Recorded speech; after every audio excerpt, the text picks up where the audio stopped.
اور جس کے لیے اللہ فیصلہ کر دیتا ہے گمراہی کا، وہ تنگی کے اندر جھاڑی جیسے حرج کہتے ہیں، جھاڑیوں کا انبار ہو کانٹے دار، جس کے اندر گھس کے نکلنا مشکل ہو، تو ضیق بھی اور حرج بھی کأنما یصعد فی السماء، گویا کہ وہ اوپر چڑھنے کی کوشش کرتا ہے، ہم سب سے بلند ہو جائیں، بالا ہو جائیں، اعلیٰ ہو جائیں، اور سب کو حقیر اور یہ سمجھتا ہے، اس کا دل بھیج کے رکھ دیتے ہیں۔ لہذا ساری گندگی، ساری غلظتیں جو اس کے منہ سے بکواس کے دائرے میں، گالیوں کے دائرے میں نکلتا، سب اس کے اوپر تھوپ دیتے ہیں۔ السلام علیکم ورحمۃ اللہ وبرکاتہ۔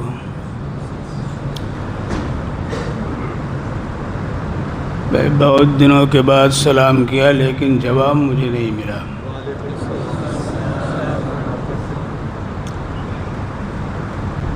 الحمد للہ حمدا کثیرا طیبا مبارکا فیہ۔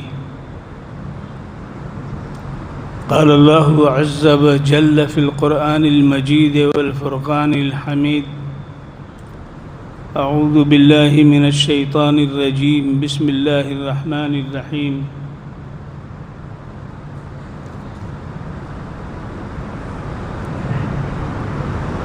فمن يريد الله أن يهديه يشرح صدره للإسلام، صدق الله العظيم۔ حضرت عبداللہ ابن مسعود رضی اللہ تعالی عنہ فرماتے ہیں کہ ایک موقع پر صحابہ کرام رضوان اللہ علیہم اجمعین کی جماعت موجود تھی، اور اللہ کے رسول صلی اللہ علیہ وآلہ وسلم نے سورہ انعام کی یہ آیت تلاوت فرمائی، فَمَن يُرِدِ اللَّهُ أَن يَهْدِيَهُ يَشْرَحْ صَدْرَهُ لِلْإِسْلَامِ۔ اس کے بعد آپ نے فرمایا، إِنَّ النُّورَ إِذَا دَخَلَ الصَّدْرَ انفسح، کہ جب نور یعنی نور اسلام سینے میں داخل ہو جاتا ہے تو سینہ کشادہ ہو جاتا ہے، اور اس کشادگی کی وجہ سے حق اور باطل کی تمیز اس کے اندر آ جاتی ہے، اور صبر و شکیبائی کا جذبہ اس کے اندر پیدا ہوتا ہے، اور اللہ کی رضا کے لیے بڑی وسعت اس کے سامنے آ جایا کرتی ہے۔ صحابہ کرام کا حال یہ تھا کہ حضور صلی اللہ علیہ وآلہ وسلم جب وہ کچھ بھی فرماتے تھے، ان کا دل، ان کا سینہ، ان کا ذہن، ان کی فکر، ان کا دماغ ہر قسم کے شک و شبہے سے پاک و صاف تھا۔ اسی لیے آپ دیکھیں گے کہ احکامات الہیہ سینکڑوں ہیں، لیکن صحابہ کرام نے بہت کم مواقع پر آپ سے کسی قسم کا سوال کیا ہے یا اشکال کیا ہے۔ اگر ہم قرآن پاک ہی کو دیکھیں تو قرآن پاک میں کل 13 مقامات ایسے ہیں جہاں صحابہ کرام نے حضور صلی اللہ علیہ وآلہ وسلم سے سوال کیا ہے، ایسے ہی حدیث کے اندر بھی۔ لیکن جہاں اپنی زندگی کو بنانے، سنوارنے، رضا الہی کو پانے اور دنیا کی رغبتوں اور جھمیلوں سے پاک و صاف رہنے اور آخرت کی طرف رغبت پیدا کرنے کی جستجو جب پیدا ہوتی تھی تو جناب محمد الرسول اللہ صلی اللہ علیہ وآلہ وسلم سے صحابہ کرام پوچھ لیا کرتے تھے، سوال کیا کرتے تھے۔ چنانچہ جب اللہ کے رسول نے یہ آیت تلاوت فرمائی کہ جسے اللہ چاہتا ہے کہ ہدایت دے، جسے اللہ چاہتا ہے، ارادہ کرتا ہے کہ اسے ہدایت دے، تو اس کے سینے کو کشادہ کر دیتا ہے۔ جب اللہ کے رسول صلی اللہ علیہ وآلہ وسلم نے یہ آیت سنائی، بلکہ کہا جاتا ہے کہ اسی موقع پر یہ آیت نازل ہوئی جب اللہ کے رسول صلی اللہ علیہ وآلہ وسلم بعض لوگوں کے تعلق سے بے حد فکر مند تھے کہ وہ اسلام قبول کر لیں، اور ہر طرح کی کوششیں ان کے لیے وہ کر رہے تھے، لیکن ان کا حال یہ تھا کہ ان کا دل قبول کرنے کے لیے تیار نہیں تھا۔ بعض کے حق میں دعائیں بھی کیں، لیکن اللہ کے رسول صلی اللہ علیہ وآلہ وسلم کی اس چاہت کو اللہ رب العزت نے یہ کہہ کر کے اس کی وضاحت فرما دی کہ انک لا تہدی من احببت ولکن اللہ یہدی من یشاء۔ ہدایت تو ہم دیتے ہیں جسے چاہتے ہیں، آپ ہدایت نہیں دے سکتے۔ لہذا یہ بات طے ہے کہ ہدایت یہ اللہ کا عطیہ ہے، اللہ جسے چاہے اسے ہدایت ملتی ہے۔ ہدایت کی کہتے ہیں ہمارے علماء کی دو قسمیں ہیں، ایک کو اراءۃ الطریق کہا جاتا ہے اور ایک کو ایصال الی المطلوب کہا جاتا ہے۔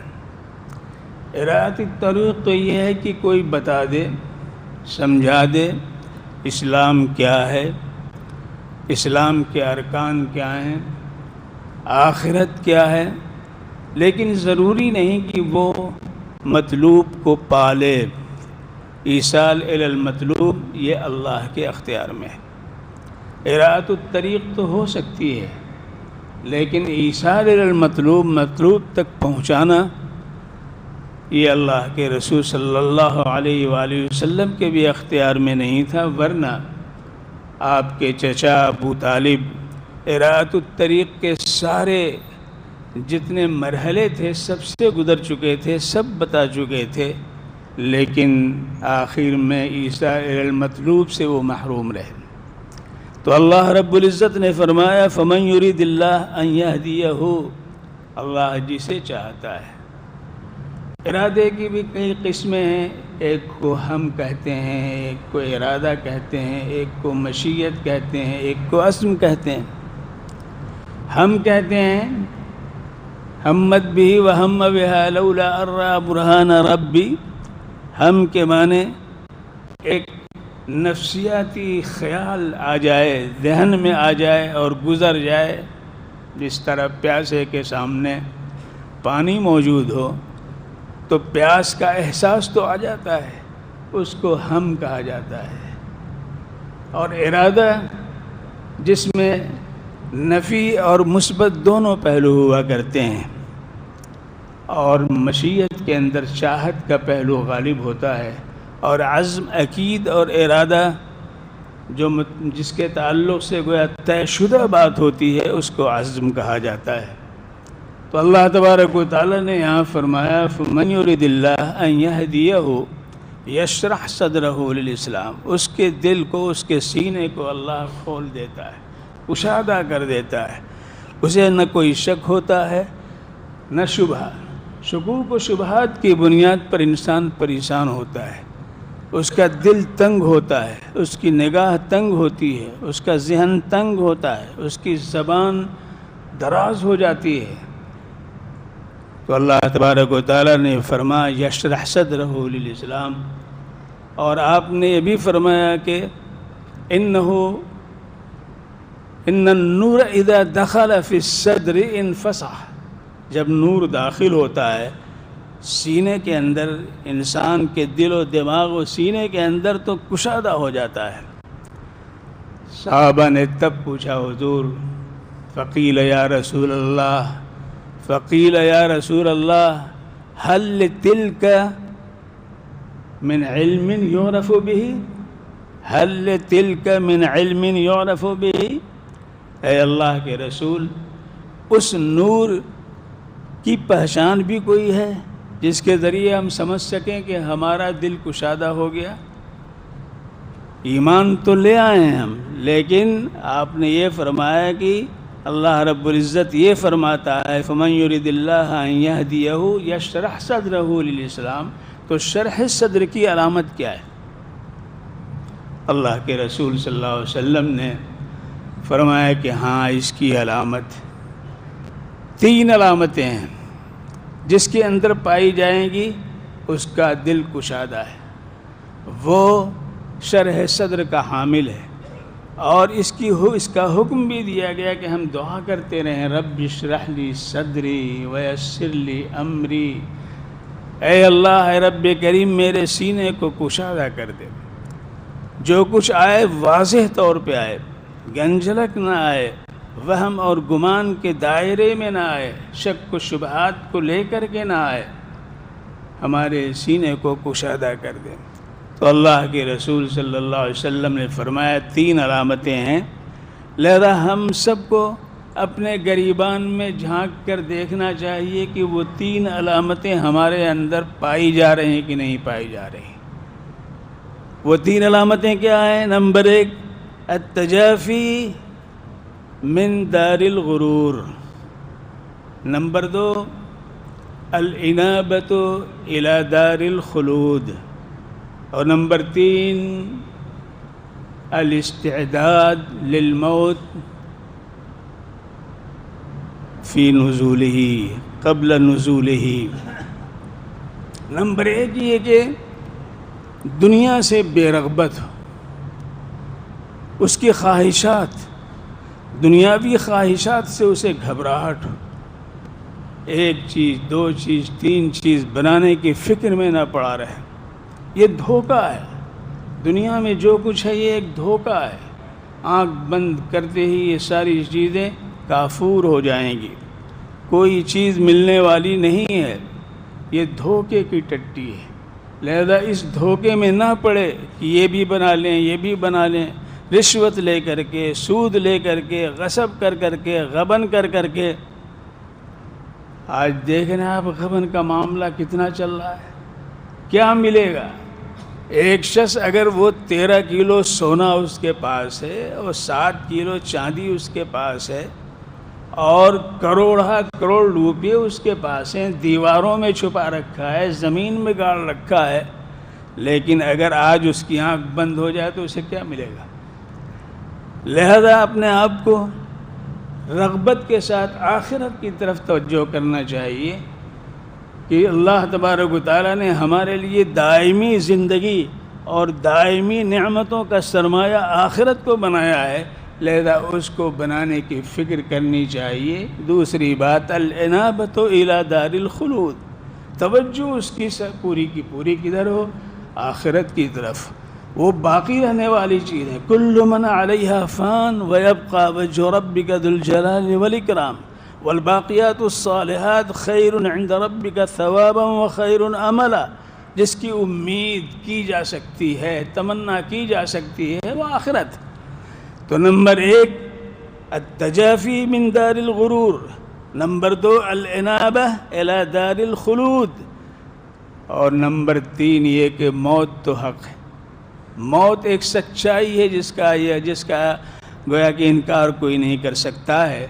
لہذا اس زندگی کے اندر موت کی اس کے آنے سے پہلے تیاری کر لیں کہ ایک دن موت آنی ہے، اور موت آئے گی تو سب سمیٹ کے لے کے چلی جائے گی. یہ زندگی بھی لے جائے گی، صلاحیتیں بھی لے جائے گی، مال و دولت بھی لے جائے گی، عہدہ و منصب بھی لے جائے گی، ساری چیزیں لے کے چلی جائیں گی. لہذا اس موت سے آنے سے پہلے تیاری کرے انسان. یہ 3 صفات جناب محمد الرسول اللہ صلی اللہ علیہ وآلہ وسلم نے فرمایا کہ یہ 3 صفات جن لوگوں کے اندر ہوں گے اللہ نے ان کے لیے شرح صدر کا فیصلہ فرما دیا ہے. فمن یرید اللہ ان یہدیہ یشرح صدرہ للاسلام ومن یرید ان یضلہ یجعل صدرہ ضیقا حرجا کأنما یصعد فی السماء کذالک یجعل اللہ الرجس علی الذین لا یؤمنون. اور جس کے لیے اللہ فیصلہ کر دیتا ہے گمراہی کا وہ تنگی کے اندر جھاڑی جیسے حرج کہتے ہیں، جھاڑیوں کا انبار ہو کانٹے دار، جس کے اندر گھس کے نکلنا مشکل ہو، تو ضیق بھی اور حرج بھی کأنما یصعد فی السماء، گویا کہ وہ اوپر چڑھنے کی کوشش کرتا ہے، ہم سب سے بلند ہو جائیں، بالا ہو جائیں، اعلیٰ ہو جائیں، اور سب کو حقیر اور یہ سمجھتا ہے، اس کا دل بھیج کے رکھ دیتے ہیں۔ لہذا ساری گندگی، ساری غلظتیں جو اس کے منہ سے بکواس کے دائرے میں، گالیوں کے دائرے میں نکلتا، سب اس کے اوپر تھوپ دیتے ہیں۔ یجعل اللہ الرجس علی الذین لا یؤمنون، جو یقین نہیں رکھتے اس بات کا، جو ایمان نہیں رکھتے اس بات۔ اللہ ہم سب کو توفیق سے نوازے۔ وآخر دعوانا